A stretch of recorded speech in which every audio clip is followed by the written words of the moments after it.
Hey, I'm William from the Zombie Star, and this week in comics, we're going to talk about a number one that released not this week, but it released last week, but something that I was finally able to get to this week. And then we're going to follow up with some issues that are still running, still going, and still strong recommendations, really good stories, really standout titles from various different publishers. So let's begin. So last week from Marvel Comic Books, we saw Silk number one by Marine Gu, Takashi Miyazawa, and Ian Herring. I was really excited for this one, did not want to skip it over. One, it being the number one, but also for the character that it is focused on. Silk, or Cindy Moon, was first introduced in a Spider-Man comic book, and I don't really remember what number. And her backstory is she was bitten on the same day that Peter was by the same radioactive spider, and she began to display some very similar powers to Peter. The only thing was she was actually kidnapped in this side narrative and kind of quarantined away for like 10 years before she escaped to become the superhero Silk. So now Marvel is giving her own story, and it starts off pretty awesome. Really a foundation setting issue. We're just getting to see really just the makings and the growing of a kind of classic Marvel hero. In the same vein of Peter Parker and even Miles Morales, Cindy Moon is also just one of those relatable characters, kind of grounded more in reality. And of course, just struggling to balance that normalcy with the absurdity of her superhero life. The only real spoiler I want to give for issue number one is, of course, the inclusion of Jameson in this issue, really playing this support character for Cindy Moon. If you can imagine Jameson kind of having to be a kind of a support system for someone, it's absolutely hilarious, but it works. Artistically, Marvel just does what they do. The tone is absolutely mature for this content, but of course it is vibrant, it is colorful, and Cindy Moon is just beautifully rendered in this. Issue number one for Silk. This is our standard cover, and I did pick up some variants, just variants, could not get incentive covers, but check out Skottie Young. I mean, you really got to appreciate Skottie for this, for work like this. He did that funny one on. He did that funny variant cover for Alien also, and I mean, when you see Skottie Young, you can see this a mile away. We also have this. I'm not sure which ones there are, and I'm not familiar with the artists either. I really love this.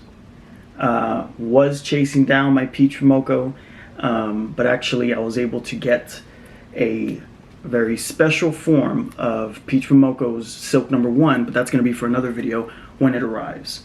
Did I get this one? Yeah, I think I did. This is probably my favorite one, as it really, again, carries that kind of mature tone and just different kind of art take on this character. I really feel that this character is really just going to grow in so many different ways.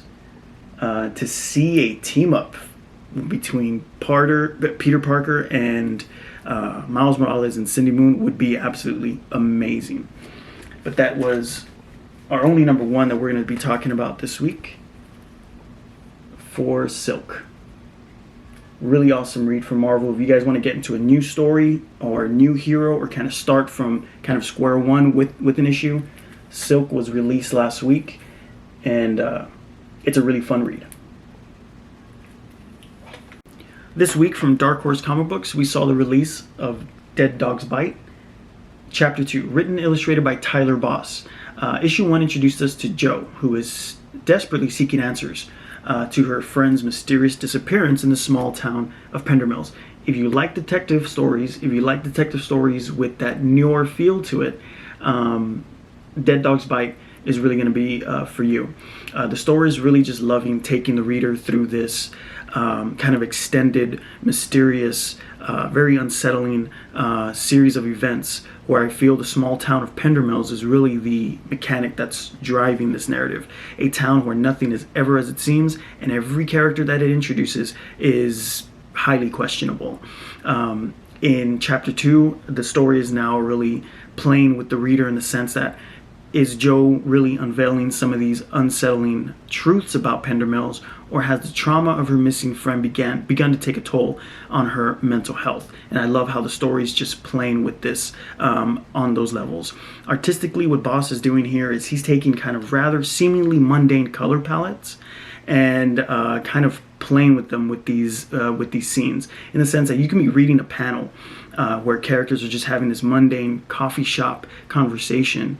And then when you flip the page, you're going to get a very moody and very dark and very gritty foot chase. And the color palettes are really doing a good job of complementing these very different scenarios. The pacing is just that unpredictable, and really is creating this compelling narrative. By Tyler Boss, Dead Dog's Bite, Chapter 2 from Dark Horse Comic Books. This is really awesome. Kind of a slow burn, but if you're into that, this comic book's really going to be for you. Also this week from Marvel Comic Books, we saw the release of Star Wars: The High Republic issue number 4. A no-brainer for Star Wars fans, but really what has been setting this apart from everything else is the fact that it's set during the High Republic, something that we really haven't seen much of.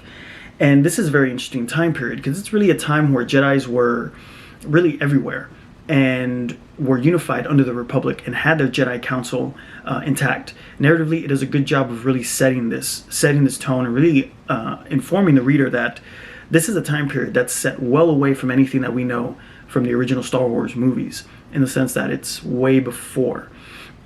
While it does that, it focuses on main character Keeve Trennis. Been doing this since issue 1, and with Keeve, through Keeve, we really get an opportunity to kind of explore what it is like and the sacrifices and the struggles of a young Jedi coming out of training, and even with notions of what it means truly to be a Jedi, and how this kind of plays off with the other characters that are involved in this narrative. So really just still sticking with that classic Star Wars journey of a young Jedi, but of course set apart in this time period.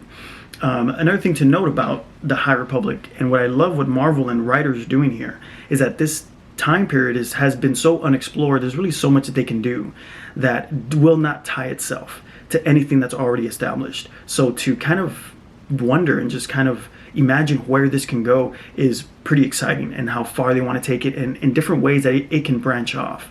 So I really feel that this is the beginning of something really grander than just this solo run.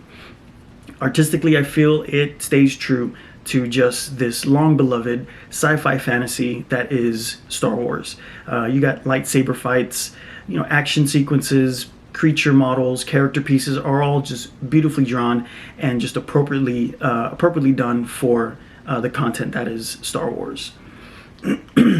Star Wars High Republic issue number 4. We were only able to get a variant cover. As you can see, this is more of a cartoonish take. Really, the art inside is more like your standard cover. And I'm not really too sure who did this variant piece. But yes, this is Star Wars: The High Republic from Marvel Comic Books issue number 4. And that's it. That's what we have this week for this week in comics. We took about a week off before, but next week we'll be back with some more issues. Thank you guys for watching.